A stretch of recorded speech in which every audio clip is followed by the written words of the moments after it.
Hi everybody, this is the website boy from the websiteboy.com with tutorial number 14. And on this one, I'm going to show you how to remove and add items to arrays. It's going to be a really fun tutorial, right? So don't miss out. Let's go.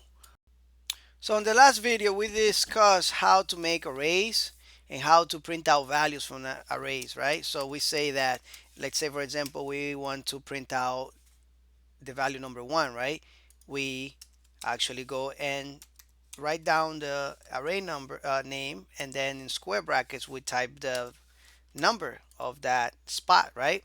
So we come here and we get Los Angeles because the 0 is the index of the array, right? And then you go 0 1 2 3 and 4. Now let's say for example you want to actually add an item in the array, right? So let's say for example I want to add an item to the end of the array, right? So for me to do that, I have to actually do it before I print anything out, before I use it. It's very simple. All you have to do is write the name of the array, and then you use a function called push. And this function, like all functions, have parentheses, and then you close it with a semicolon. And then you just write down the items that you want to push at the end of the array. So in this case, I'm just gonna write last item, right? And then when I alert that array, I'm gonna alert 0 1 2 3 and 4. Right now we have 5 items in this array. All right, I want to actually print out number 6. So 0 1 2 3 4 and 5. Actually it's 5, right? So right now it only has 4 values in here: 1 0 1 2 3 and 4, right? So if I put this item on the last spot, is gonna be 5. So I want to print 5 out. So when I do, I refresh, and as you can see, it says last item. So this function was able to put this last item name string into the last part of the array. So now for example, let's say I want to remove that item before it even gets there.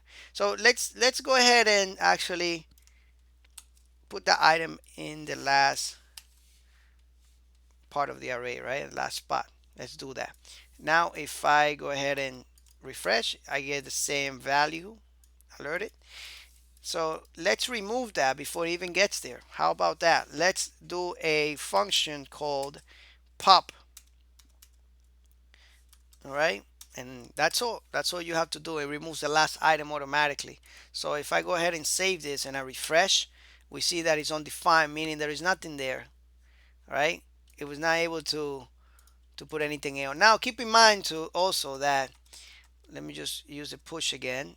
Keep in mind that you can actually push various um, elements into one array. It doesn't have to be one. All right, last item 2, right? So let's say for example I want to print some of this stuff out. I refresh. As you can see, last item 2, I'm printing the last one here. I can print number 5, and that would be this item here, last item 1. As you can see, I can put multiple values in that push function, so you can add as many as you want to the end of an array. So anyways, this is how you add elements to an array. This is how you take off elements from the last spot of the array. So if this was helpful to you and it kind of helped you out in a way, please like the video and watch the next tutorial. We're gonna get to the advanced series pretty soon. All right, bye bye.